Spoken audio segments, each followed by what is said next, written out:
To fans around the world, Murray Walker will always be remembered as the voice of Formula One.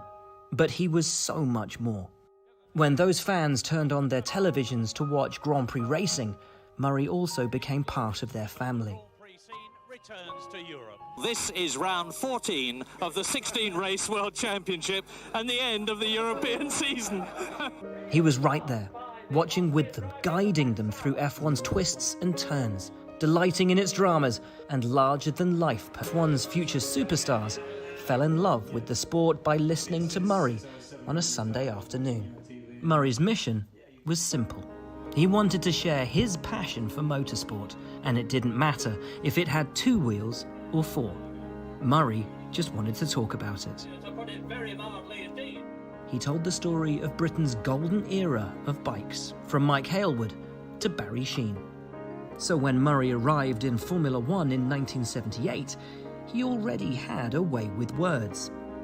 It wasn't only the years honing his commentary, but a career in advertising too, where he had an ear for catchy slogans. Remarkably, Murray had fitted broadcasting around his day job until he retired. Meanwhile, the dramas brewing in Formula One, both on and off the track, were the perfect backdrop for Murray's distinctive talents. Here was a voice to tell the viewer all about the magic and mayhem of this most dramatic of sports, and to tell it with genuine emotion and joy. You've joined us at a tremendously dramatic moment. My goodness, what excitement at Monaco. In 1980, James Hunt, the charismatic 1976 world champion, joined Murray in the BBC commentary box. Like most F1 teammates, there were moments of friction, and the pair had to share a microphone so they didn't both talk at once. But over time, their chalk and cheese pairing became one of Formula One's famous double acts. Murray, the pants-on-fire commentator, and Hunt, the laid-back but no-nonsense analyst. Many of the drivers Murray talked about on track seemed to adore him too. He respected all the drivers and told their stories with care and attention. Murray said no other driver gave him more drama to describe than Nigel Mansell. Murray providing the soundtrack as Mansell Mania swept Formula One to unprecedented levels of fandom in the United Kingdom. They'll both go out! And Mansell is furious! Nigel, first of all, will you carefully and slowly take your hat off? You've got an enormous bump on your head. Can you let them see it? I don't know whether... Right up there. Oh, I'm sorry. A family tie connected Damon Hill with Murray. He commentated on his father Graham Hill's own stellar career and followed Damon's from the start. And when Damon finally won the world title in 1996, the emotion was only too real. Damon Hill! Late in his career, Murray formed a formidable new partnership with Martin Brundle, the duo guiding fans through the early years of Michael Schumacher's dominant Ferrari reign. And when Murray retired from the commentary box in 2001, Michael happily agreed to one more interview with Murray to mark the occasion. Yeah, here we are. Here's Michael Schumacher.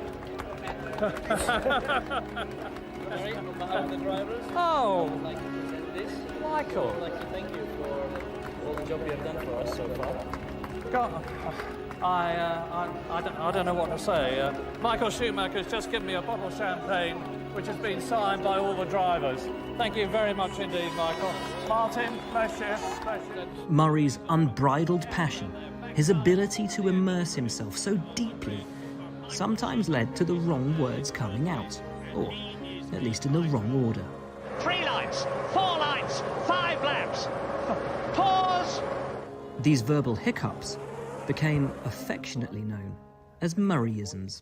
Perhaps it baffled Murray slightly that these peculiarities became, in their own way, another one of his hallmarks. It's the German Grand Prix in Hocken. Bernie, it's some 17 years since you bought McLaren. What do you remember best? I don't remember buying McLaren. For nearly 25 years, Murray Walker lent his voice to Formula One. And what he said always came from the heart. It was never work to Murray. It was never just commentating.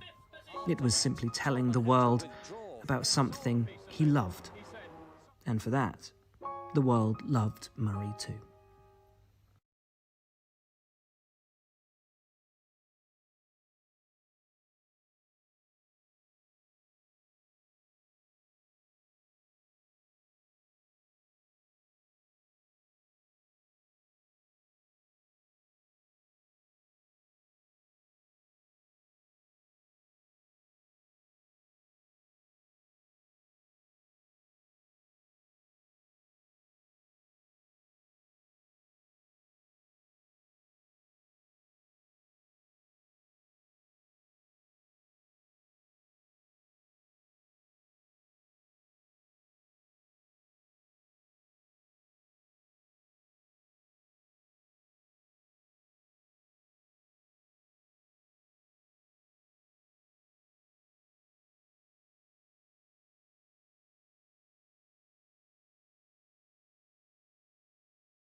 Good evening, everyone. Welcome to Donington Park for the Milltek Sport Civic Cup UK. We're past the halfway mark of the championship now, with 4 races down, 4 still to go, and the championship very finely poised now as we head into the second half of this season. A couple of drivers establishing themselves as clear favourites, but still plenty of storylines to unfold as we arrive now at one of the fastest and most popular racetracks in the United Kingdom.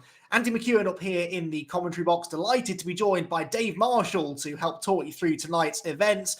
Dave, it's been a fascinating season so far, really, hasn't it? We've got Ryan Elliott and Dan Zelos really establishing themselves at the top of the tree championship-wise, but we are only halfway through, so still plenty of things that could happen. Yeah, pleasure joining you in the comments box here, Andy. And yeah, you're exactly right what you said. You know, we're halfway through the season. You know, Ryan's had a really strong performance in the first 2 rounds, but as we're only halfway through, all it takes is for Dan to, you know, repeat what Ryan's done in the first half, and then, you know, it's on the opposite foot. So yeah, it's a real event here for Ryan to get a good result. And, you know, that's really going to help clinch things regarding the championship, because it's a lot harder for Dan to try and do what Ryan's done in the last remaining round instead of these 3. So. Yeah, I mean, Ryan Elliott, 3 race wins from the first 4 races. He won the first race at Brands Hatch, did the double last week at Oulton Park, and his worst result is a 2nd place. So you'd think with numbers like that he would be in an unassailable lead already. But Dan's done a pretty good job, actually, of keeping him pegged. He has win himself at Brands Hatch, 2 podiums at Oulton, and really, had it not been for a relatively lackluster 4th place in the first round at Brands Hatch, he would have been right there with Ryan Elliott. 11 points is the gap between them. And then quite an interesting battle going on for 3rd place, really. Senna Proctor is 3rd on 47 points, with Scott Bugner, Matt Luff, Konstantin Kletzer, Robin Walters, Lewis Brown, and a whole host of other drivers, all within a dozen or so points of the top 5. So lots of championship positions still to be fought for. and a brilliant track to come and do it at, Dave, because the Donington Park National Circuit is, I would imagine, having never done it myself, but I'd imagine it's a really fun circuit to drive. What I do know is that it always produces good racing. There's something about this layout, isn't there, that just guarantees action. Yeah, it does indeed. You know, Donington's one of my favourite tracks. You know, it's fast. It's one of them tracks where there's quite a lot of runoff. So you go into the race knowing that, you know, if there's a little bit of argy and bargy and, you know, you get pushed a little bit wide, there's that safety in the runoff that you're not just going to, you know, plough it straight into a wall. I'm not saying it doesn't happen, but there's that little safety aspect, and it just allows you to take maybe a few more risks in the race than maybe you would at the likes of Alton Park or Croft. So yeah, it's a great track for racing action, but also it's an incredibly hard track to hook up in qualifying. So we see there Ryan Elliott's posted a 1:07.9. I believe that's the fastest time yet that's ever been posted on this server. So yeah, mega lap there by Ryan. Yet again, Dan Zelos there in second place, giving him a run. So yeah, the two championship contenders already hammer and tongs in the opening rounds here. Yeah, it looks like being another tight pair of races between the two of them, but we could see some of the drivers maybe start to challenge. I mentioned Senna Proctor earlier on. He's had a couple of podium results himself. Matt Luff, we were watching there, got himself his first podium at Alton Park a week ago. There is Senna Proctor, flames spitting from the exhaust as he negotiates the final chicane and leads a trio of cars out across the start-finish line. Proctor is down in 6th place at the moment and will be looking to try and improve. Can't quite do that at the moment, though, so stays in 6th position, just ahead of Harry Ormerod and Kenny Press.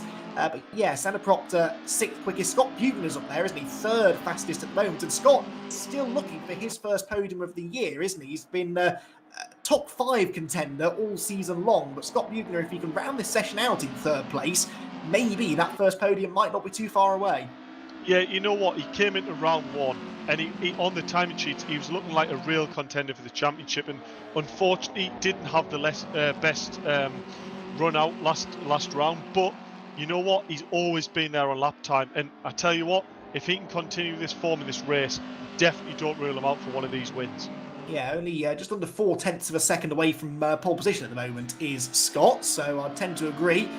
He should be a threat over the course of tonight's 2 races. Right, what can Senna Proctor do? This does look like being hopefully an improvement, certainly using lots of the track there as he rattles over the curbs through the Robert chicane and now breaks the timing beam once again. Can he improve on 7th? Yes, he can. And he goes on to the 2nd row of the grid. 1 minute 8.241. Still 0.3 off pole position. He seemed to drop quite a bit there in the final sector. So maybe that aggressive run over the curbs wasn't the way forward. It's tempting, isn't it, Dave, to really run hard across the curbs there through the chicane. The same kind of down here at the Old Hairpin as well. You want to take as big a bite out of the inside of these corners as you can, but it's not always the quickest way forward.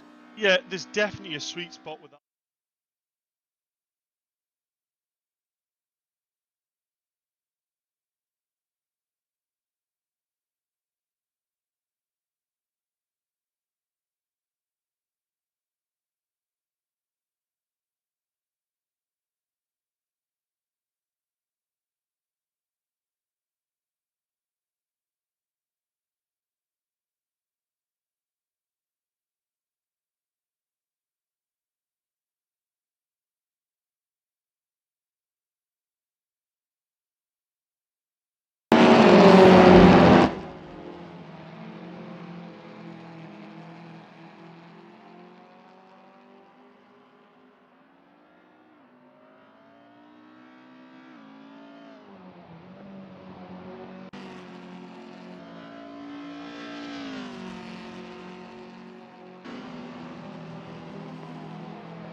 Pushing it to do 3 fast laps.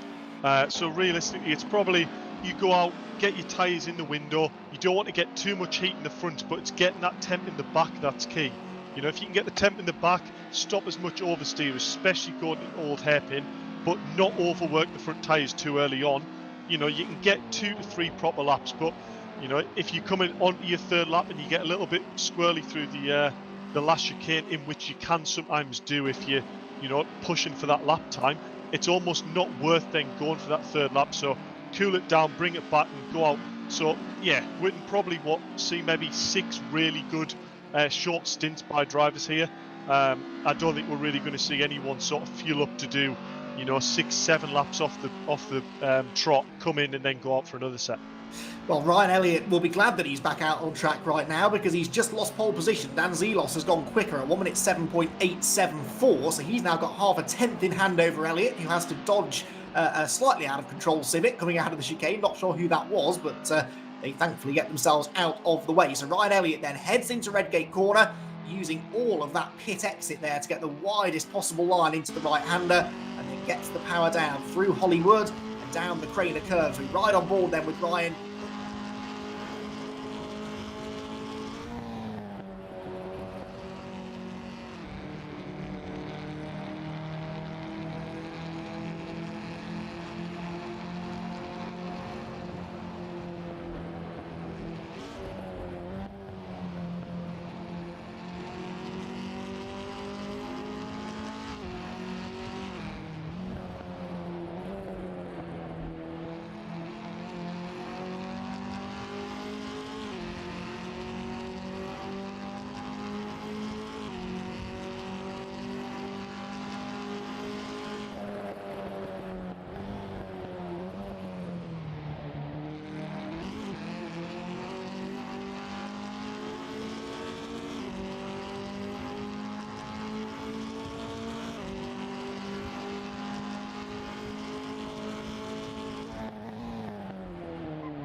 Well, maybe we'll see some of the drivers trying to use that a little bit to their advantage. Alfie Threlfall here is down in 14th place at the moment, just ahead of Finley Lines, the 9-year-old, yes, 9-year-old, who is already quicker in a sim than I am, that's for sure, and quite a lot of other people who've been doing it longer than him. But Finley 15th is a tenth or so slower than Threlfall, who comes down into the chicane. He has got a car just up the road, actually, that he might get a bit of a slipstream. That's Kletzer, actually, isn't it? 43. So these two are both going to cross the line at a similar point. Let's see if we have any improvements. Kletzer stays in 9th. What can Threlfall do? Nothing. Stays in 14th as well. And we're now getting towards the end of the session, so we might...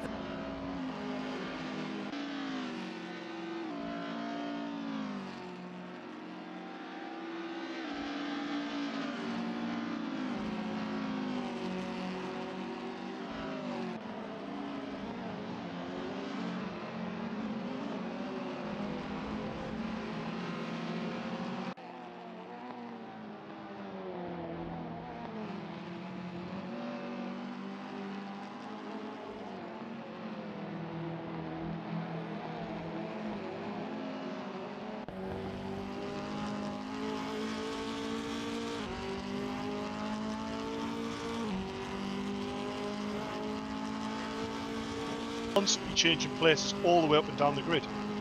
Yeah, exactly, and points run down to 15th as well, remember, so actually some of those battles that aren't necessarily right at the front of the field are still worth watching.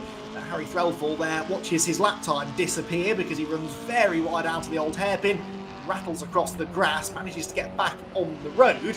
Alfie Threlfall, meanwhile, has just gone 10th quickest though, so the other Threlfall running for MJ Motorsport has managed to find quite a big chunk of time there actually, and buys himself well and truly into that fight towards the back end of the top 10. Harry just trying to pick up a bit of a slipstream there from a car that's backing off, I think, towards the end of its run. Down into the final chicane, picks the braking point, turns in. Pretty nice, maybe a bit too much speed into the corner, and that means that he hits too much of that second curb. And just like that, what was looking like a fairly promising lap just goes away completely with a fractional mistake into the final corner. Yeah, and as we were just saying that, Ryan Elliott, I was going to comment, is posted the fastest first sector, and he's hooked it together to put him now pole. You know, Dan Zelos has already crossed the finish line now at the end of qualifying. Unless if Senna can put a lap together here, Ryan Elliott is your pole man. Wow, well spotted. I had sort of assumed that we had our front row set, but you're right, Ryan Elliott finds some pace right at the end, and we probably should have expected that because he is the pole position king this season. He has managed to claim pole position for both of the previous rounds at Brands Hatch and Alton Park, and it looks like he'll keep that streak going this week at Donington Park as well. By a very slender margin, just 6/100ths of a second is his advantage over Dan Zelos in second place, Josh Martin third, and yeah, I think Senna Proctor is the last driver that's still on a lap, although I don't think it's a flying lap, so Senna likely to stay in fourth position, and Proctor, if he's going to become a part of this championship battle, really could do with taking a few race wins before too much longer. He is on 47 points, which is already 30 off the championship lead, and he does indeed bail for the pit lane. So there we have our grid then. Not a huge surprise, maybe, Dave, there to see Ryan and Dan at the front of the field. But again, we can take an awful lot out of that qualifying session and look forward to the first race, given just how evenly matched those two seem to be. Yeah, incredibly evenly matched, isn't it? But a bit of a surprise to me at how late Ryan posted that lap. You know, I think Ryan's a bit like me. You know, he likes to sort of come out and get that lap time on the board straight away, and it allows him to relax into the session. So the fact that Dan Zelos was, you know, there up in first place until the very last second, you know, that it gets your heart rate running. It means that when you try to put that lap together, it just means a little bit more than when you're doing it at the start of quali. So be interesting to go down and find out what Ryan thought. Yes, which Dave is about to do, because I think Ryan is there ready and waiting to have a chat with us after what was a pretty exciting qualifying session. Ryan Elliott then takes his third pole position of the season, with Dan Zelos set to line up alongside him. It's going to be a battle royale between the two championship contenders, who are 11 points apart, remember, in Ryan's favour. And I believe that Dave is down there now to have a chat with our pole sitter. I am indeed, Andy. And down here in the comms box, we do have our pole setter on the very last lap, within the last few seconds. Ryan, you've done it again. Pip Dan on the line.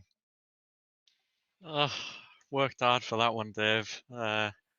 That's the toughest it's been all season. Definitely that.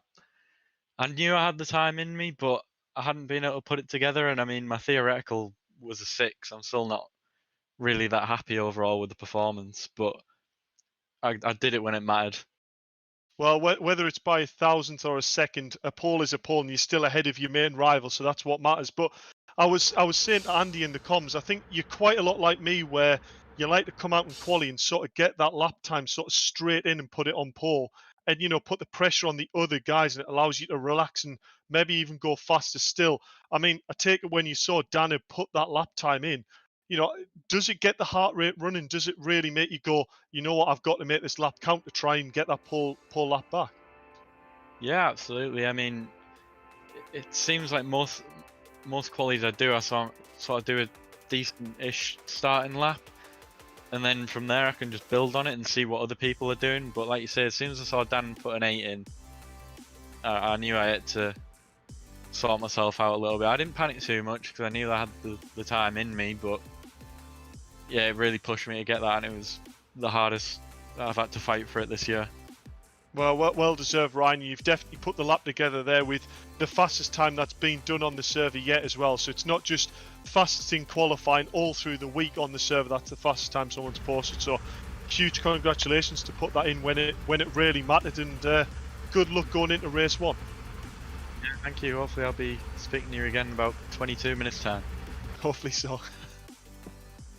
Good stuff. So Ryan Elliott then gets the pole position. With it, a championship point. You get 1 point for setting the pole position time in qualifying, and that means that he is now 12 points clear of Dan Zelos in the championship. Now, mathematically, Ryan could actually wrap the title up tonight. It's a bit of a long shot. He would have to be 43 points or more ahead of Dan Zelos after today's 2 races. So it would mean Ryan taking at least 1 race win and probably a podium in race 2, and Dan Zelos having a pretty low-scoring night. And with Dan lining up on the outside of row 1, it looks increasingly likely then that the championship battle will go down to the wire at Snetterton. But this is Dan Zelos' last chance, of course, to try and take some points out of Ryan, so that he is a little bit closer, maybe, going to that final event. So the cars then lined up on the grid ahead of this 20-minute plus 1 lap race, and it is Ryan Elliott then who has the pole, and that is a big part of the job done, Dave, but that's only part of the job. You've got to get off the line well and get into that first corner first. How difficult are these cars to launch off the line from a standing start? Yeah, so the launches are really important, but luckily these cars are, relatively easy in the grand scheme of things. It's sort of a case of, as long as you don't bog it and, you can kick it into gear quick enough, get the wheel spin to drive it away, and then just sort of blend the throttle in when you start to get a bit of traction. It's relatively forgiving, but if you get it off turbo off the line, you will be a sitting duck. But just reading the body language here, Andy, already, Ryan's there on pole. Dan Zelos has already got his lights on there. He's definitely hungry for this win. Yes, well, Dan needs the win, really, doesn't he? From a points perspective, he does have that race win earlier on this year, where he beat Ryan in the second race at Brands Hatch. But another win now would get him a few points closer to Ryan Elliott. Let's see if he can do it then. The red lights are on. We're about to go racing for the first time tonight at Donington Park. Out they go, and it's a good start made by Ryan Elliott from pole position. Zelos is pretty well too. Both the drivers from the third row of the grid, Scott Bugner and Matt Luff, make good starts as well as they descend upon Redgate Corner. It's side by side for second place there. Josh Martin tries to stick his nose up the inside, and they're 3 wide in the background. It's Elliott with the lead, Zelos second, Martin stays third. Senna Proctor is level 4th with Scott Bugner as they come down the hill, and it will be Proctor that just about gets his nose ahead, with Bugner dropping into 5th place. Ormerod in 6th position. There's a car sideways on the inset look in the background, but apart from that, I think they all got pretty safely through the first few corners, top 3 breaking away,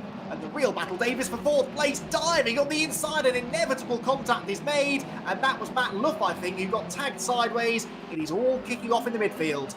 Yeah, it was indeed, wasn't it? I think that was Harry going for a move on Scott, and the inside of that curve is incredibly aggressive. It's not necessarily like real life there, but all the drivers have been practicing on this track a week. They know what that curve's like. Yeah, and if you catch the inside of that, it really does hook and throw the car up in the air. As I think that was that a guy in the wall there? I believe that is Harry Ormerod, that span there coming out the chicane. Will it be a safe rejoin? I believe he's had a reasonably safe rejoin there, and it all continues mid-pack. That was odd. I mean, it could be a cold tyre incident maybe on the first lap if he's taken too much curb. That wasn't cold tyres though. That was 3 cars trying to go for 1 bit of real estate into Redgate Corner. They all come out the other side, but they're still driving into each other. Kenny Press was one of the drivers in there. Nick Sutton is also involved in this battle, and they are all scrapping for positions outside the top 10. It's getting a bit rough and tumble in the early stages as people try to make progress. Contact again there as Mark Hughes is tagged sideways. Mark is actually inside the top 10 in the championship, so a bit strange to see him running down in 15th position. He may well, of course, have been delayed on the opening lap, as here, very familiar name, Rich Hayden, works his way up the hill into Coppice Corner, running inside the top 10. Is Rich doing a good job here, isn't he? Yeah, he's not doing bad, is he? Not for a veteran of the sport, and hasn't been in the seat for quite a while, I think you'd admit himself. So yeah, fair play for him to get up into the top 10, defending here from Mick Sutton. But Mick Sutton's looking fair racy here. I think he knows that Rich is maybe not holding his lines maybe as consistent as maybe he should, and I think Mick Sutton will really try and take advantage of that. As actually, I think he's got the run down to turn 1. Yes, he has. They're side by side into Redgate, but I don't think he was actually able to make the move there, was he? No, he stays behind him as they drop through Redgate corner then, so Rich stays in 9th position. At the head of the field, by the way, Ryan Elliott not really breaking clear here of Dan Zelos, just 0.3 of a second between the top two. So Dan, in the early stages, is sticking with his championship sparring partner. Josh Martin is 3rd, getting away from Senna Proctor slightly in 4th. But there, look, is the battle at the head of the field, and this is the one that matters for the championship. Ryan Elliott, if he beats Dan Zelos in this race, Dave, you really feel that he's putting one hand on that championship trophy. It wouldn't be an unassailable lead, but at some point, if Zelos is going to beat him in the championship, he has to start beating him on the track as well. Yeah, you know what? This is definitely a case of, Dan needs to sort of, push forward, get through past Ryan quite early on in this race. And the sooner he can get past, it's not a good enough strategy, I don't think, for Dan to just get past, win the race with Ryan in 2nd. Dan needs to do a bit of work here. He needs to get in front, almost hold Ryan up and back him up into the grid to try and get some of them other people up behind him and maybe fight for the other podium spots, because 1st and 2nd, Ryan will probably be quite happy to just sit in 2nd behind Dan, because it's still really good points and the points gap won't really close that much. Yes, and we know that these two have pace on the rest of the field, don't we? Because they were about 0.4 of a second quicker than Josh Martin, who is 3rd in the race at the moment, in qualifying earlier on. So if they just continue to run single file, then they're just going to keep on pulling away from Josh Martin and Senna Proctor behind. Martin, I think, made a mistake there coming out of McLean's, and Senna Proctor was right on his tail as they went up towards Coppice Corner. The gap's grown again on the exit, so Josh Martin got away with that. On the inset, we're seeing still plenty of shenanigans in the midfield as drivers are banging wing mirrors as they go up the hill into Coppice Corner. It's a job to know where to look. This is where we're very grateful for this split screen.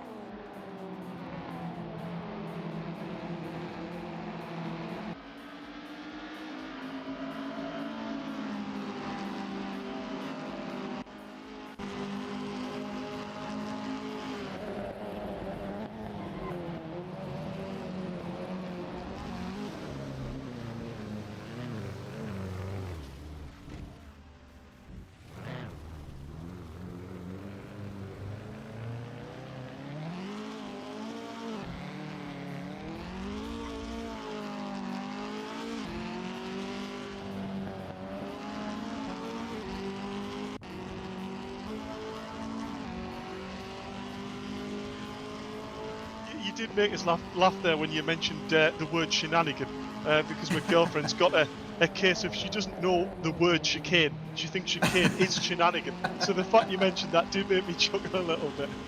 Well, shenanigans through the chicane here at Donington are a pretty common sight. I don't think that's the last time that we'll be mentioning that over the course of tonight's 2 races. Good stuff. Dan Zelos then chasing down Ryan Elliott at the front of the field. And again, this gap staying pretty constant. Good exit there from Redgate Corner from Zelos. Now, might this present an opportunity as they drop down through the Craner curves? You can't really overtake here, but if you're really bold, you can throw it up the inside into the old hairpin. Zelos opts out of that. Instead, he focuses on the exit speed and tries to make a run up the hill. But these are two drivers who are clearly very, very evenly matched in pace. I mean, the gap just isn't changing. It ebbs and flows slightly as maybe Elliott has a good corner and then Zelos has a better one the next time round, but it doesn't look to me as if there's anywhere that Zelos is massively quicker than Ryan, and that is going to make getting past Ryan pretty difficult. Yeah, definitely. And I wonder whether, Dan being in this slipstream, it's going to be slightly easier for Dan to lap in the lap times that Ryan's doing, while still looking after his tyres because of the tow. So whether or not this is going to play into Dan's favour later on in that race.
quite content just to follow Josh Martin and hope that they didn't lose too much time to the leading two, because if the leaders did then start to battle, Senna and Josh could have just rolled straight up behind them. But as soon as Senna saw Dan Zelos head for the pit lane to serve that drive-through, he immediately struck, didn't he? Made that move at Redgate Corner, and now he's setting off after the leaders. So the starting point between Elliott and Proctor is 3.1 seconds. Let's see if that comes down. At the moment it's not, it's going the other way, and Ryan Elliott is continuing to build the advantage. Josh Martin being dropped in third now, and could shortly come under some pressure here from Scott Buechner, who again, slowly but surely, is moving his way back into contention here. Scott, had he scored a few more points last week at Alton Park, would definitely have been at least on terms with Proctor for third in the championship, maybe even breathing down the neck of Elliott and Zelos. So don't count Buechner out here. We said that a podium result might be possible, and he's closing at the moment on Martin in third.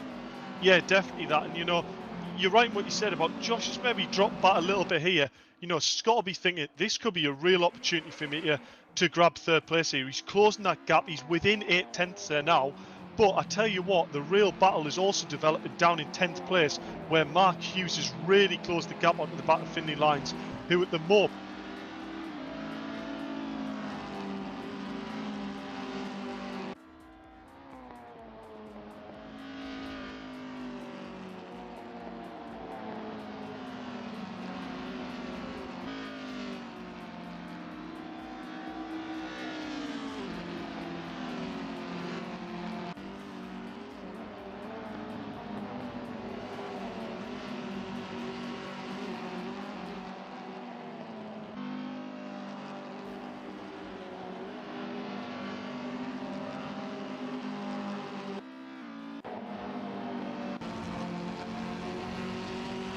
happened to Matt Luff, but Luff started towards the pointy end. He must have been off the road somewhere in the first few laps to have dropped outside the top 10.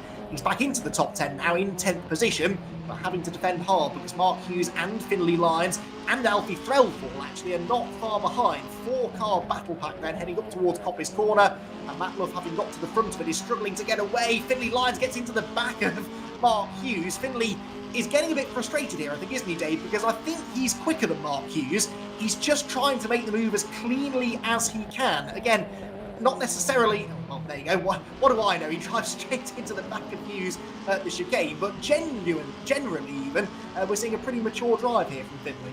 Yeah, I think it's exactly that. You know, I think it was maybe just one or two little mistakes that Finley made there that allowed Matt Luff and Mark Hughes just to close the gap. As we see Finley go for the dive on Mark Hughes, there we go. That is a typical sort of kart manoeuvre, isn't it? Really late on the brakes, up the inside. Not quite running the driver off on track and exit, but basically not giving him any option to keep it around the outside and get a run on it. Finley now up to 11th. You know what? I'm really impressed here, Andy. This is a really good drive by Finley. And yeah, I tell you what, Alfie is really closing here. In fact, is he going to make it 3 abreast going up towards Coppice? That was pretty tight, wasn't it? He saw a gap, but it closed just as soon as it opened, and so he just about got his nose out before the door was slammed in his face. Mark Hughes trying now to come back at Finley Lyons. This is important, remember, because as Dave said earlier,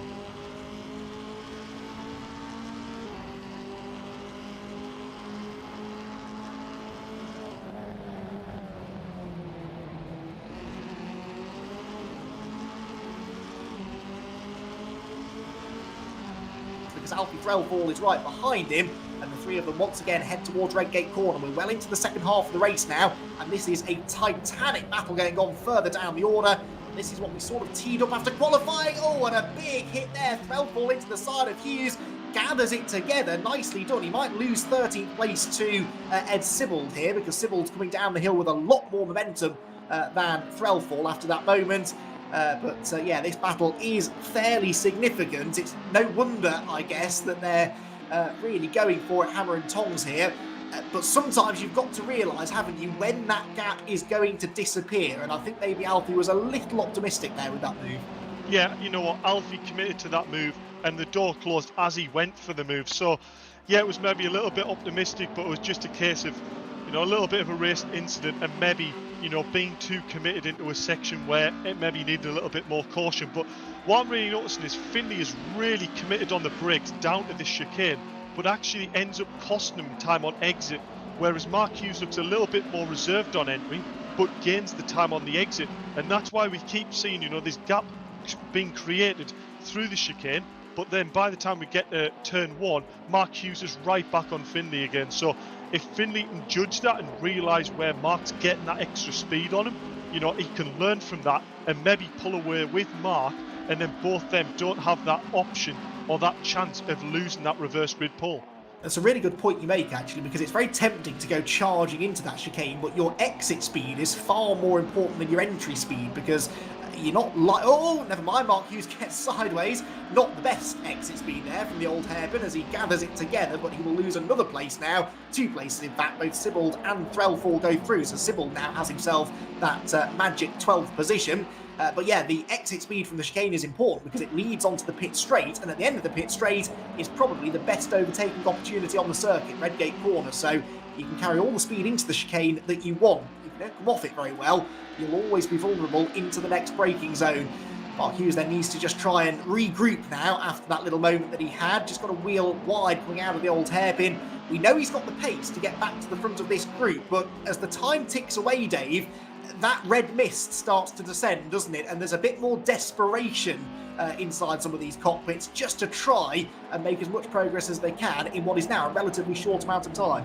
Yeah, I mean, this is exactly what we were talking about. As we see there's Alfie running wide. There's already a position gained by Mark. And honestly, I'm watching Mark, and I think he's got the pace to really close up with this front pack, especially if they're starting a battle. But I was talking about this in qualifying, Andy, that you've got the battles at the front, the battles in the midfield, and then this battle for the reverse grid is always one to watch each round. As we see here, this is Finley Lyons battling for 12th place. Now, this is where Finley needs to decide, does he go for the straight attack, which he has, or does he try and work with Sibbald here to make sure they both finish in that 12th place? But actually looking at it, Mark Hughes has actually probably got too much pace for them to just work forward and not look in the mirror. This is going to be a real, maybe 4-way battle all the way at the line, I reckon. It's brilliant to watch, isn't it? Here comes another attack into the chicane, but as you said, you're not going to outbrake Finley Lyons very easily into the chicane, and because he tried it, Sibbald is slow on the exit, and here comes Mark Hughes. So this is attempt number 3 at least for Mark Hughes to get to the front of this group. He's on the outside, 3 wide. He's super late on the brakes. Finley Lyons again lets them both go in the hope that they'll then trip over each other on the exit. There's a bit of pushing and shoving, a bit of Morse code there being tapped onto the rear bumper by Finley Lyons towards Mark Hughes, who runs wheel to wheel now with Ed Sibbald, side by side through the right and the left at the Craner curves, now into the old hairpin, and Mark Hughes goes right round the outside again. Brilliant commitment. Finley Lyons, I think, had to really back up to avoid running into them, and he will lose a place to Alfie Threlfall. And these two are still side by side, and it all goes wrong at McLean's. There's contact. Hughes manages to hang on to it. No, he's in the gravel, and Sibbald will go back through. And yet again, Mark Hughes, this has got to be the most frustrating situation. He's been racing with these drivers for so long. He's clearly quicker. He just can't quite get the job done, and now I fear he might not have time to get back to them. Yeah, exactly that. And I think Alfie in the background there are caught mirroring exactly what Mark Hughes was going through. Both of them sort of pirouetting with the car behind that had just nudged them through the apex. I actually thought Mark was going to hold on to that there and managed just about to keep it on track, but unfortunately it was a great save, but just ended up in the gravel. But I tell you what, Finley Lyons here in 12th. This isn't done yet. Alfie is all over the back of Finley already, and this is going to go down to the wire for sure.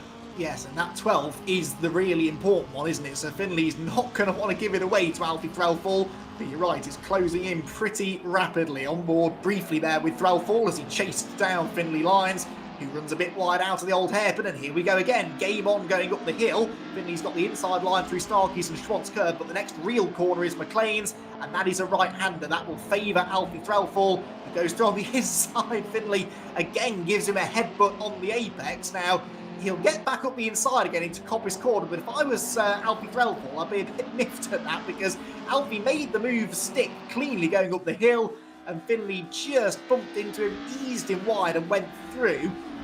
I'm really resisting the urge to make a comment about how Finley's learnt all of this from his father Stuart, but I'm sure Stuart will not let me get away with such comments. But Finley certainly is not afraid here, is he, Dave, of getting his elbows out?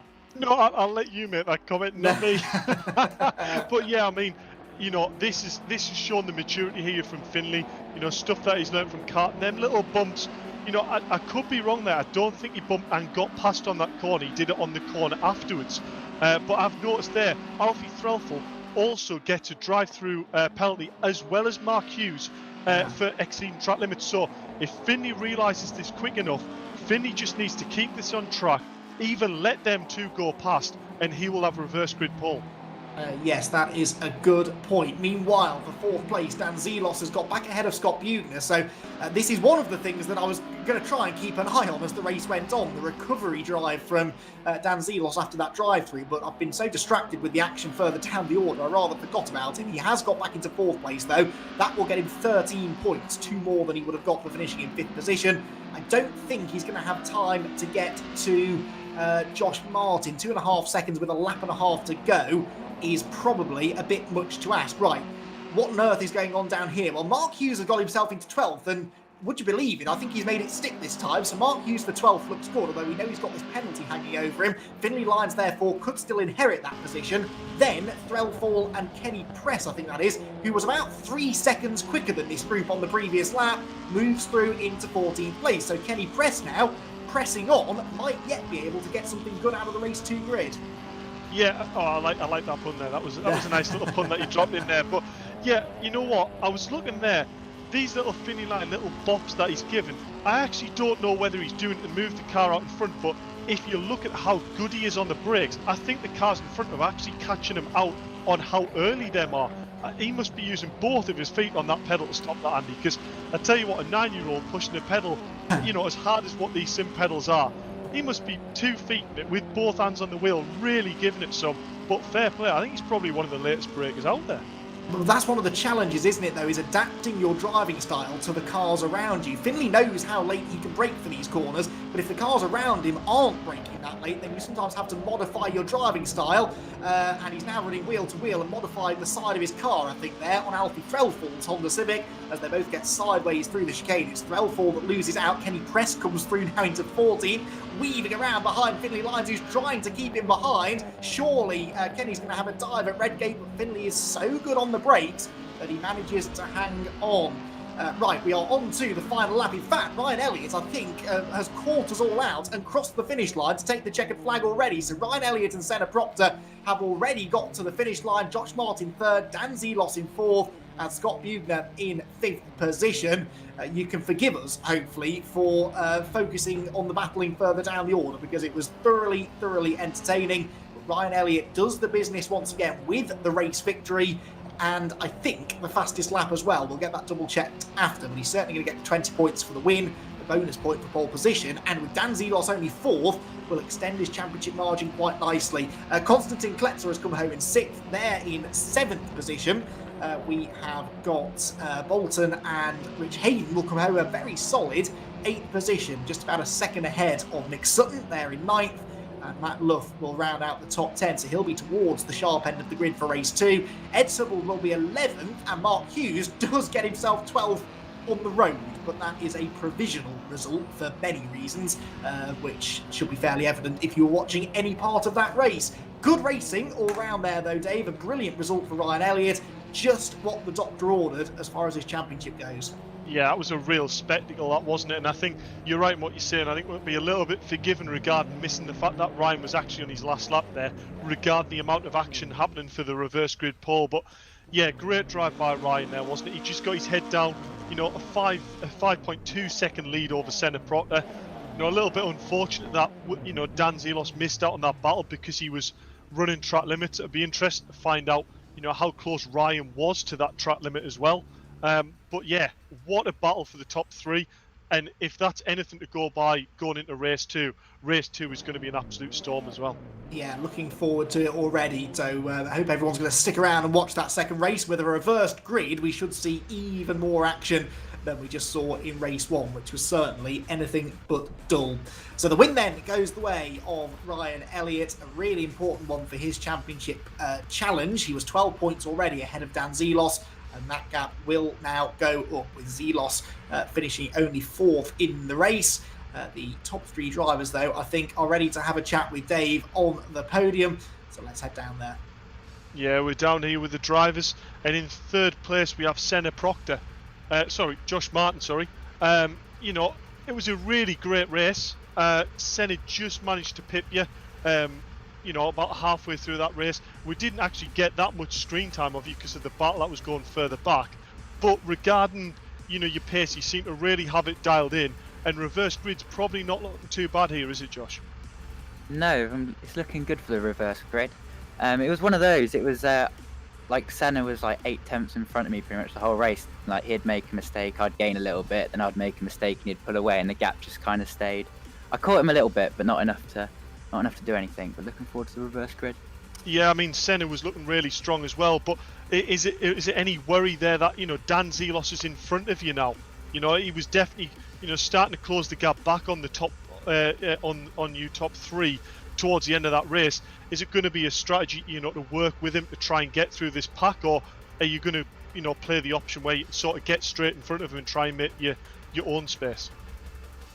See him coming in the mirrors, he was catching us quite quickly. I think I'm going to see how the race goes and judge it by when I get there, if it's better to work with him or to get in front. Spot on, Josh, there, and great result in race one, and we hope that you have an equally good race too. Thank you. And we'll move on now, a second place finisher, Senna Proctor. Maybe a little bit of a relief to see Dan Zelos receiving the penalty there to get you up into second and third place. But, you know, fair play to you. You held the gap over Josh behind you, but just not quite enough to make headway in Ryan Elliott's lead, did you?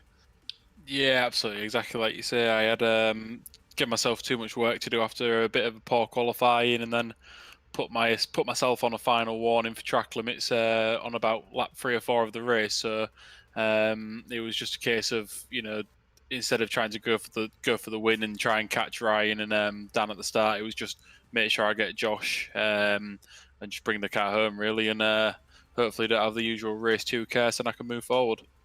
Well, hopefully so, Senna, and great result in race 1, and good luck for race 2, mate. Cheers, Dave. Thank you. And on to our race 1 winner, a pole and a first place. It's going all right so far, isn't it, Ryan? I mean, I can't complain this time because I did actually get the fastest lap. So far it's been perfect. Really happy with how it went. I drove well, didn't get any cut tracks. I think that was a problem for a lot of people there. It was a shame Dan had to drop down like that, but you know, it's just how it goes. I'm sure he'll go forward quite far in this one, and hopefully just keep my nose clean, get myself to the front, and then take it from there. Really, just at this point, I'm just really focusing on points. Should have built out a little bit of a gap to Dan there, so just got to keep it clean. Yeah, definitely. I mean, track limits definitely played a part in that race. I mean, going forward, you know, is track limits going to be a worry in race 2 when you're trying to fight through the pack a little bit more, or is your plan, you know, you've got a good points lead now, you know, Dan's only in front of you, are you just going to try and stay within reach him, or are you going forward and really pushing for this? If I can stay at least one position behind Dan, I'll be happy. I'm not going to go for any stupid moves. It's too late in the season to do something like that, but just keep myself clean, keep going forward. Just quick shout out, thank you, Mad for Mini as always. Mike, I know you're watching this week. Hopefully I'm doing the boys proud. Well, I'm sure you are, Ryan, and great race 1, and look forward to seeing what you do in race 2 from reverse grid. Thank you very much.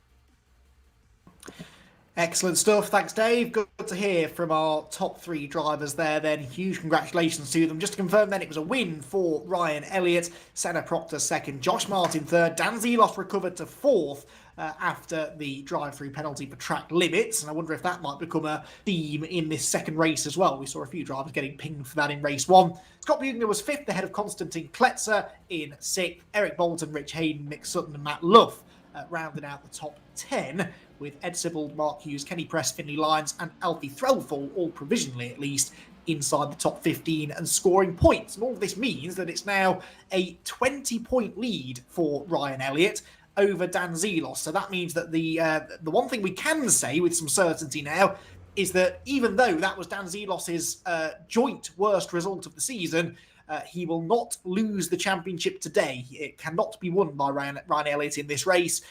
The biggest points haul that he could have, or gap that he could have over Zelos after this race is 42 points, and he would need 43, frustratingly, to be able to wrap it up with a round to spare. So it looks as though it's going to go down to the wire.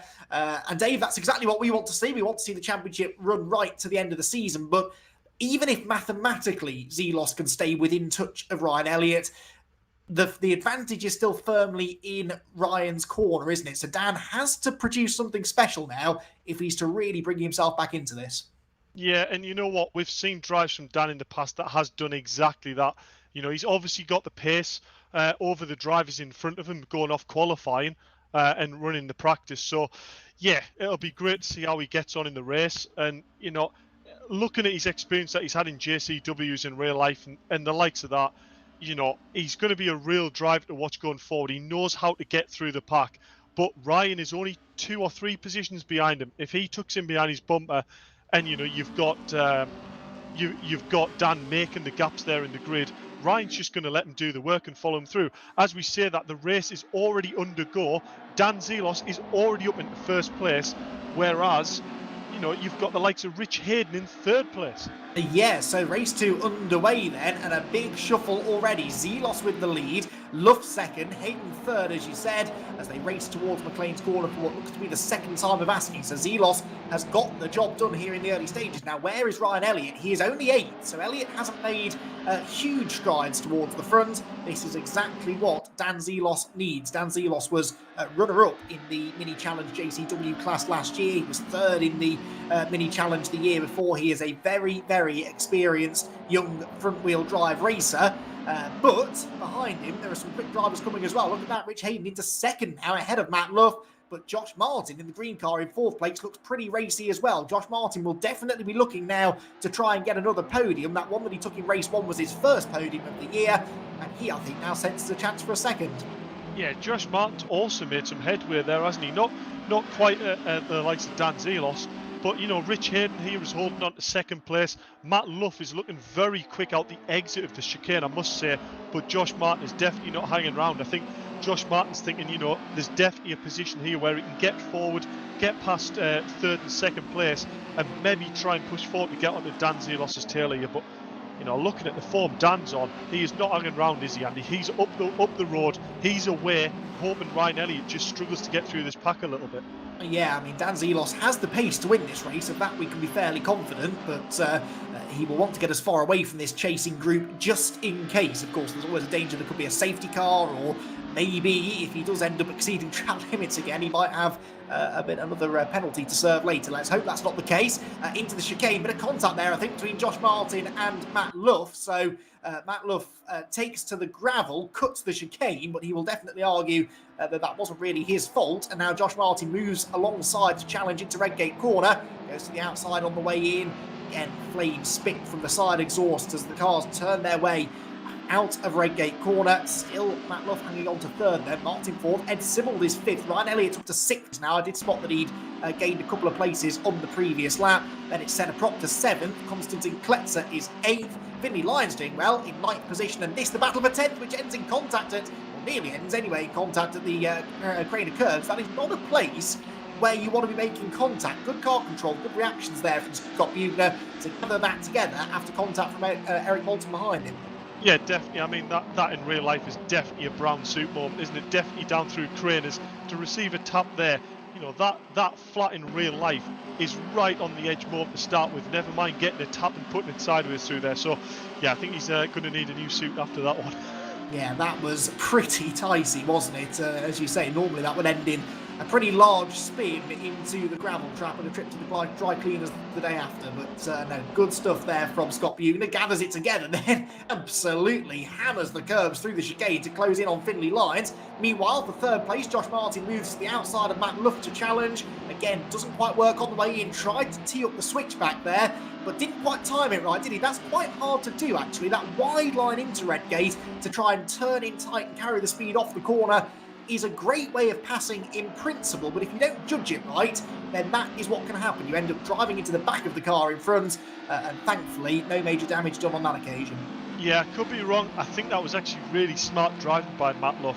I think he could see Josh was setting up the undercut, and I think he just slowed it down a little bit mid-corner, just to mean that, you know, it made it really hard for Josh Martin to carry any sort of speed to get the undercut. Josh maybe wasn't quite anticipating it, had nowhere to go other than the back of Matt, which then pushed him on, and then the move wasn't on. So I think that was a great drive there by Matt. Yes, and then Josh Martin had some sort of a strange issue and makes contact with Ed Sibbald. There was something not quite right there with Josh Martin's car. I looked up just as it was glitching around a bit, so I think he maybe had a connection issue, which dropped him back into the clutches of Sibbald, who went through, and then they made contact at the chicane. So Sibbald now actually ends up losing more ground. Ryan Elliott moves into the top 5, and Senna Proctor moves on to his tail to challenge as well. There's that customary little love tap as they go through Redgate Corner, as Senna Proctor just tries to lever Ed Sibbald aside. They're wheel-to-wheel through the Craner curves, and Proctor will have the inside line for the old hairpin. He should go through. He does go through, and both Senna Proctor and Ryan Elliott now starting to make progress. Yeah, it's a great move. I mean, looking back down the grid, we've got Finley Lyons there, still in 10th place. You know, he's made good progress at on the start of the race. He's got himself up in 10th place from, I believe he was 14th place or 13th place. And Mick Sutton as well in 11th place. So not bad finishes at the moment for both of them. Scott, you know, hasn't unfortunately quite made the progress. Whether he's been knocked down the grid a little bit there. Constantine Kletch, another good solid start of the race, sat there in 8th place. But yeah, as you say, Senna Proctor and Ryan Elliott, I expect to see them almost working together here to try and get through. As we see, Mick Sutton is all over the back here of Finley Lyons. He tries to go up the inside, but we know how late Finley is on the brakes there. Mick maybe wasn't expecting how late that was, and you know, got Finley a little bit sideways, backed out of it, and that's allowed Finley just to get that little bit of a break again, and it's back Mick Sutton into this battle now going into turn 1. Yeah, Sutton under pressure now from Kenny Press and Eric Bolton, who I think is going to go through because both of the cars in front just drove themselves off the road there. Both Mick Sutton and Kenny Press ran very wide out of Redgate Corner, and that means they've dropped away now from Finley Lyons, who saved another big moment through the chicane. It's amazing how quickly it's become. I've become a little bit blasé about seeing Finley sideways. It happens so often now. I can't remember the last time I saw him go through the chicane and he wasn't sideways. At the start of the evening, that would have had me jumping out of my seat. But we know that he's got the car control to gather that kind of thing together. And Finley really wants to try and get this top 10. But as soon as he pulls out a gap, it just seems to disappear. I think he's lacking a bit of consistency as Bolton and Press make contact again. And Bolton goes through. I'm no professional racing driver, Dave, but I don't think that's how they describe overtaking at Coppice in the racing driver's textbook, is it? No, definitely not. And I think in the real world as well, a collision like that costs a heck of a lot more money than it does in the sim world. Maybe why, you know, a few drivers chance a few more moves than you would in real life. But yeah, I think it's fair to say, I think you're fair glad it's not coming out your back pocket with these collisions happening on. I think that forget the money. The drivers have whiplash, I think, given how significant some of these bits of contact have been, but they're carrying on racing regardless. Bolton again muscles his way through at Redgate there, gets ahead of Mick Sutton, brings Kenny Press with him, so Bolton now goes 11th, Kenny Press 12th, and Mick Sutton in this familiar position, really, of taking one step forward and 2 steps back. He might gain one. Actually, no, Kenny Press ran very wide out of the old hairpin, didn't really lose too much momentum, actually, so Kenny stays in that 12th position.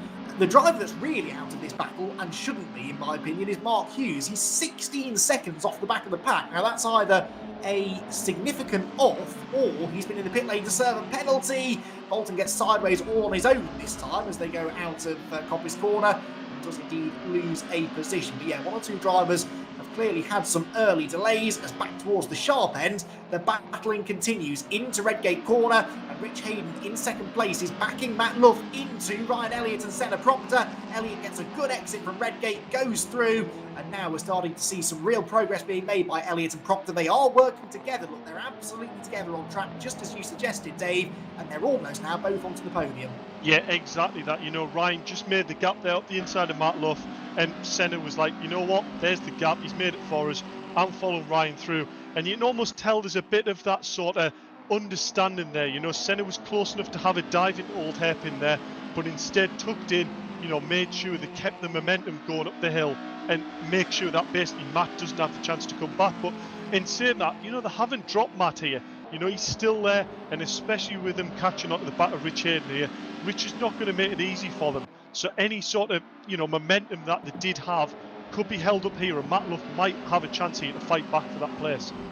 Yes, he's really giving it some through the chicane there, right up on two wheels. But what a brilliant sight this makes. 4 cars absolutely together across the start-finish line.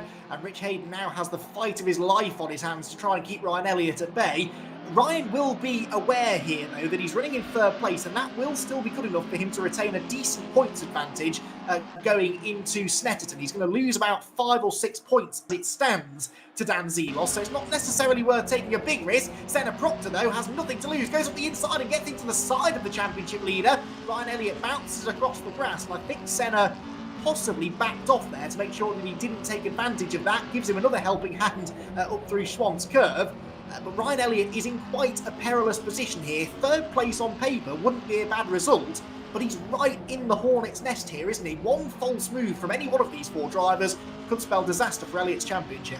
Yeah, exactly that. And I think that was probably a case of, Ryan's, knows he's in quite a good place here regarding the points and where he's sitting. But, he caught up the back of Rich there, and he's wanting to take things a bit steadier, whereas Senna's on the opposite end of the spectrum. He's going, I can smell a good result here, I want a good finish. Come on, Ryan, I want to get through this pack. And I think it was a case, Ryan could have probably made the move there on Rich, but instead went slightly defensive. As you see Ryan getting incredibly sideways into turn 1, just catching the grass there. And yeah, a case of he didn't go for the move, so Senna went, well, if you're not going for the move, I'm going to go for it. He went for it, and unfortunately a little bit of collision mid-corner, as we see Rich Hayden going incredibly defensive here. But Ryan Elliott gets up the inside. Will he have the run? Senna Proctor is going to go with him up towards McLean's. He's going to have to hang it around the outside of Rich here into the right-hander. Is Rich going to drop in and get the undercut or hang it around the outside? That's a bad idea with Senna Proctor, British touring car driver. He'll run him off. He's kept up the inside going into Coppice. Inside line for Senna. Ryan's away, Senna will be away. You know what? Job's a good one. Yeah, and good driving that from Rich as well. I think he knew when he was beat. He defended as long as he could, but just made that little mistake down at the old hairpin. And now he's going to try and fight back. So Ryan Elliott getting away, but Senna Proctor and Rich Hayden side by side for 3rd. Matt Luff is sensing a chance to get back into this. Too much curve for Proctor. Way wide over the grass, and here comes Matt Luff. He could make it 3 wide down the straight. Rich Hayden has other ideas. He moves across to cover. He doesn't know which car to defend from here, does he? Weaving from right to left, and in the end he makes it super easy for them both because he outbrakes himself at Redgate, and up the inside will go Senna Proctor back into 3rd. Can Matt Luff squeeze through? Oh, there's almost a bit of contact there through Hollywood on the grass for Matt Luff. Tries to charge through. Hayden's on the grass. He still doesn't want to give in. Matt Luff goes up the inside. There's another bit of a hip and shoulder, and Luff will get ahead. It's just so tight between the 3 drivers really there going down through the crane of curves, and Rich just wanted to get back in line before Matt Luff was up the inside, and they just made the tiniest bit of contact. Yeah, you know what, was very much a case of, Rich was on the outside with a little bit of grass on his tyres. As we see up the inside, Matt Luff's a little bit wide. He's on the grass. This is going to leave it right in the place for Sybil down towards the chicane. Will he have the run? Job's already done, in fact. This might actually bring Scott right into the equation in the chicane as well. Yeah, Scott Bugner looking to try and move through, and then it's Josh Martin behind them. So Martin's really dropped back in this race, hasn't he? Because he was maybe on course for a podium earlier on, but Josh Martin down in 8th position, perhaps not going to repeat that podium that he had in the first race. His previous lap was 108.7, which wasn't really setting the tiring sheets alive. Right, Ed Sybil, though, is moving forward nicely. He's into the top 5 now, ahead of Scott Bugner. Matt Luff, just as it looked like he might gain some positions in this race, actually ends up losing some and drops down to 7th. Josh Martin 8th, Konstantin Kletzer 9th, and Kenny Press has just got himself back ahead of Finley Lyons in their ongoing tussle to break into the top 10. Bugner and Sybil side by side up the hill. Now Matt Luff says, this looks like fun, I want to play too, and goes up the inside of both of them. That won't work. He bails out of it, thankfully, before there was contact with both cars at least. He does bang wheels there with Sybil as they go up the hill, and he will go through into 6th position, but Scott Bugner is into the top 5 and now tries to set off after Rich Hayden ahead. Positions changing almost too quickly to keep up with here. Corner by corner, they're chopping and changing, swapping positions like it's going out of fashion. And again, it happens into the chicane as Sybil is sideways over the curbs. And this time he gets it all wrong. Back through goes Matt Luff. Josh Martin gets the run as well. And gets leaned on for his troubles by Luff. And in fact, Josh Martin might get both places here as they head towards Redgate Corner. Late on the brakes, on the inside. Josh Martin goes through.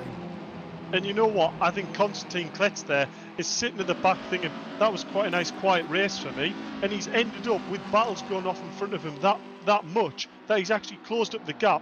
And Konstantin could be looking on for anywhere between sort of 8th place and 5th place. Yeah, this big group are just holding each other up so much.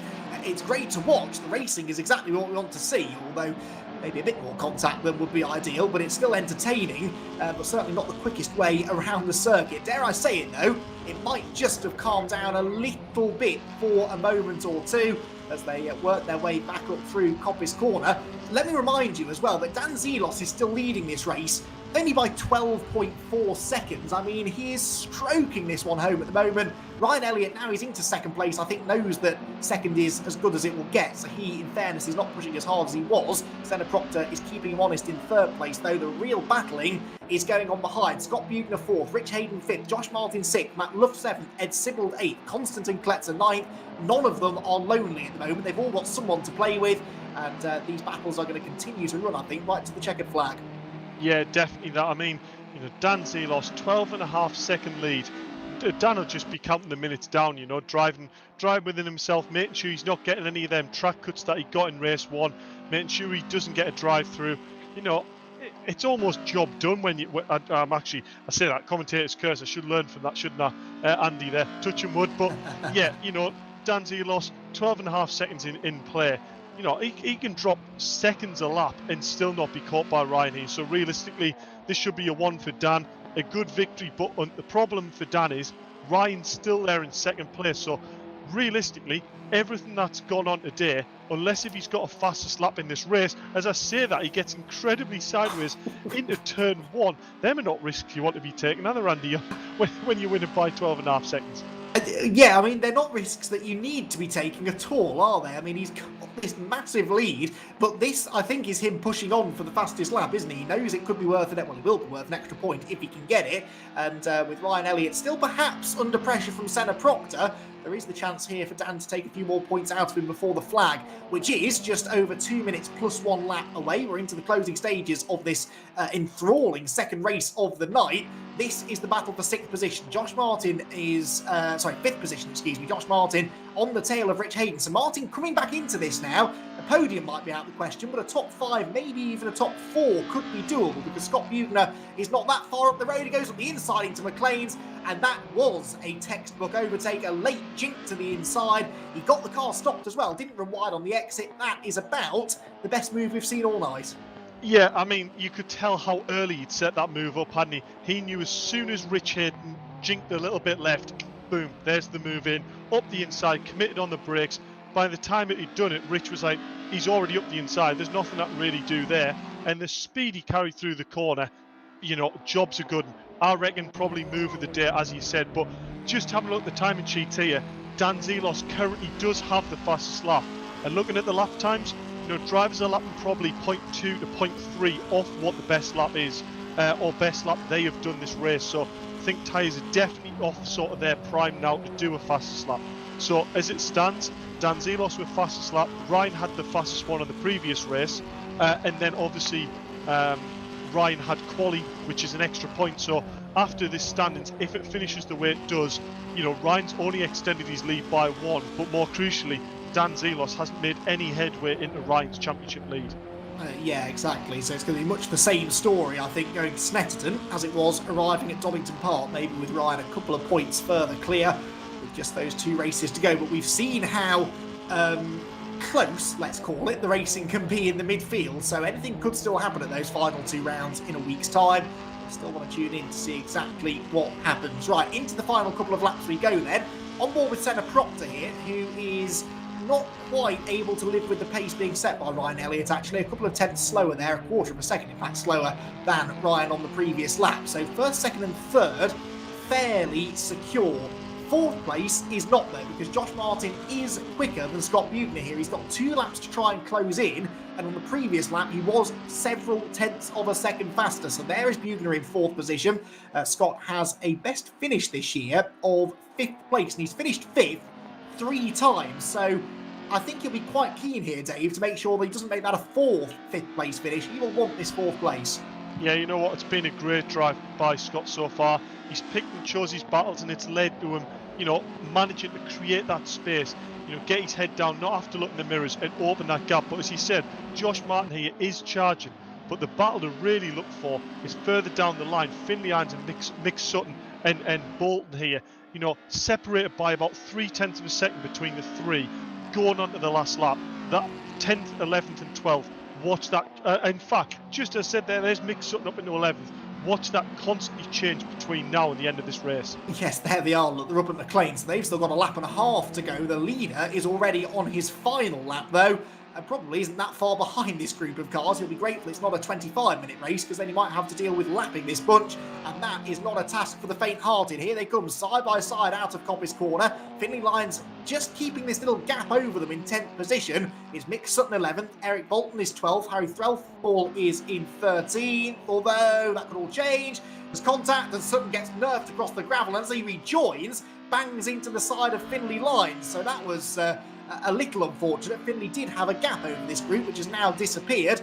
They go on to the final lap, but on the inset we can see Dan Zelos, who's coming into the final chicane and looks as though he's going to take his 2nd victory of the season. Race number 2 for the Milltek Sport Civic Cup UK at Donington Park goes to Dan Zelos. The Mad for Mini Motorsport entered driver, the DZR driver, Dan Zelos, comes home to take his 2nd win, and that is another podium, his 4th appearance on the podium this season. He keeps his championship hopes alive, although they won't be as strong as he would have liked them to have been. Ryan Elliott comes home 2nd. That's the reason that Dan won't be too overjoyed at that result, because he only takes 3 points in the end, 4 points if you factor in the fastest lap bonus that he scored. 4 points out of Ryan Elliott. Senna Proctor in 3rd. Scott Bugner held on to 4th as well. Good final lap there. He actually gained a bit of time back on Josh Martin. And then a big group across the line there. Rich Hayden 6th, Matt Luff 7th, Ed Sibbald 8th. Konstantin Kletzer with a pretty lonely 9th in the end. And then what is going to happen for 10th place? Well, they're side by side. Finley Lyons sends it into the chicane. Surely he didn't get the car stopped. No, he didn't. He's going to lose 10th at the line, and he might lose more as well, because Eric Bolton's not far behind. It's Mick Sutton that comes home in 10th position after a last corner error for Finley Lyons. He was super committed on the brakes and just overshot a little bit and ended up losing 10th on the run to the line. It's Lyons then 11th, Eric Bolton 12th. Threlfall in 13th, Kenny Press 14th, and it will be Mark Hughes, who again is a little bit of a lackluster, easy for me to say, 15th place for Mark after being one of the stars of the show in race 1. And now we can breathe. That was all pretty exciting, wasn't it? Dan Zelos with a 12.7 second win, but Dave, that really doesn't tell the full story. It really doesn't, does it? I mean, it would be great to get an insight from Dan of how he managed to get through the pack that early on into the race. He charged all the way through to first place. What was it? Within the first 4 minutes of the race, I believe it was, Andy. So, yeah, incredible performance there by Dan. Still got his lights on, so that tells you what he was thinking during that race, head down. But, yeah, great result by Ryan Elliott, and see Senna Proctor on the podium again. It's shown the real driving of them 3 lads up the front.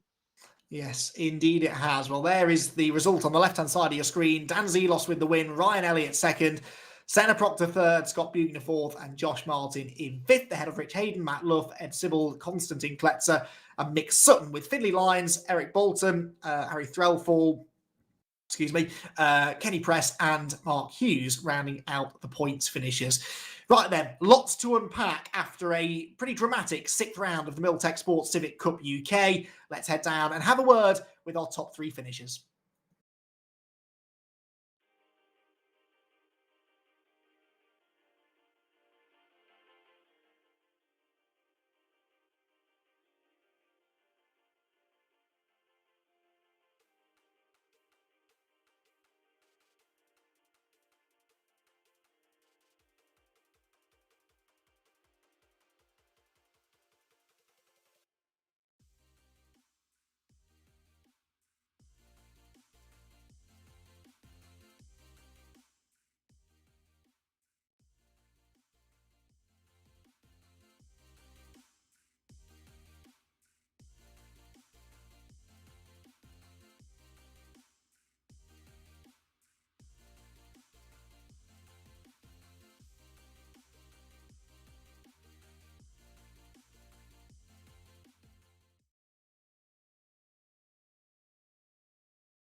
you're in round 4.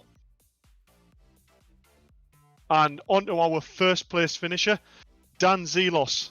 Not the race 1 that you wanted with the drive-through, which unfortunately took your battle from Ryan, but definitely the race 2 you wanted. You seem to come through that pack like a hot knife through butter, so you can't complain with that one, can we, Dan? No, I can't. I think I was in the right place, the right time on a couple of occasions, like Ryan said. But I really wanted to show off the pace that we had in race 1. That getting that drive through was a bit of a kick in the teeth. I was struggling a little bit with lag, with computer issues. This is my my racing driver textbook coming out for excuses here. But well, you're learning them, Dan. Though you've gone from real world. You're also doing the sim world now. You've got to expand that book of excuses, and you've got quite a few more in the sim world. You'll realise. Exactly. Well, I tried to take a void match from Ryan in race 1, and I ended up doing track limits, and that got me my drive through. So I'll put that down to my excuse. But no, I needed to prove a point in race 2. I think Ryan should be a little bit more upbeat after that one. We've got 2 races left for me to overtake him now, which will be very difficult. Ryan's turned up to every race and come out with a result. I don't think he's been off the podium yet, has he? I don't think so. It'll be a tough last 2 races, but I'm up for the challenge, and the Civic Cup is proving that anything can happen. So let's see what we can do. Yeah, well, it's been great to see you through that race. To be fair, you didn't actually get that much airtime because of how far out in front you were. But yeah, hopefully you'll be back with us in round 4. And with the pace that you've got, it's definitely going to be a championship battle to watch. So we'll look forward to seeing you then, Dan. I won't give up. Thanks, Dave. Yeah, good stuff, Dave. Thanks for bringing us all of the breaking stories from the podium. Been some interesting stories to tell after tonight's 2 races, at the end of which Ryan Elliott, well, he has taken a few points out of Dan Zelos, but certainly not as many as he would have liked. Ryan Elliott will take 118 points to Snetterton in a week's time. That will be 16, he says. Bearing in mind he can't count to save his life, ahead of Dan Zelos going into those final 2 races with still over 40 points left on the table. So it's all still to play for. Senna Proctor seems to have 3rd in the points pretty much wrapped up, with Scott Buechner 4th and Konstantin Kletzer in 5th position. Josh Martin, Matt Luff, Ed Sybil, Mick Sutton and Robin Walters, who was absent tonight, rounding out the top 10. And that is about your lot for tonight's races here at Donington Park. It's been a really entertaining pair of races, Dave, hasn't it? Some great stories to come out of it, some brilliant racing. And Ryan Elliott, well, he didn't sound overjoyed with 2nd place in that 2nd race, did he? But I think when he reflects upon the way tonight's gone, he can't really have that many complaints. Yeah, I don't think you can really complain at all. I think, when he reflects on the race and that's happened today and where he's sat in the points relating to the championship, I think he'd be thinking, you know what, going into round 4, I'm actually sat in really quite a comfortable place, and we don't need to stress too hard about it. But obviously, with the news of Murray Walker, in the past couple of days, I thought it was a fitting tribute to put a little intro into our stream there. And yeah, I think it definitely says something, doesn't it, Andy, when a legend status is given to a person when unfortunately they pass away. But I think Murray Walker very definitely had that legendary status before that happened, and that's a very rare thing to happen. So yeah. Yes, it's been quite the week, hasn't it? I mean, the word legend is thrown around with a little bit too much willingness, I think, at the moment. But where Murray's concerned, no doubt about it, it is the only word you can use to describe him, and we will all miss him very, very much. I know myself, like pretty much every other commentator out there, were massively inspired by him when I was young, and without hearing and enjoying his commentary as a kid, I might not be here talking tonight. So yes, we will all miss Murray Walker, and we will continue to think of him as we move forward. That being said, really enjoyed tonight's pair of races. Been great covering the Milltek Sport Civic Cup UK. And don't forget that you can join us in a week's time for the Championship Decider. Same time, same place at Snetterton will be the venue for the final 2 races. Either Ryan Elliott or Dan Zelos will be champion, but you'll have to tune in a week's time to find out who. For now, though, from myself, Andy McEwen and Dave Marshall here at Donington Park, thank you very much for joining us, and we'll see you again next time.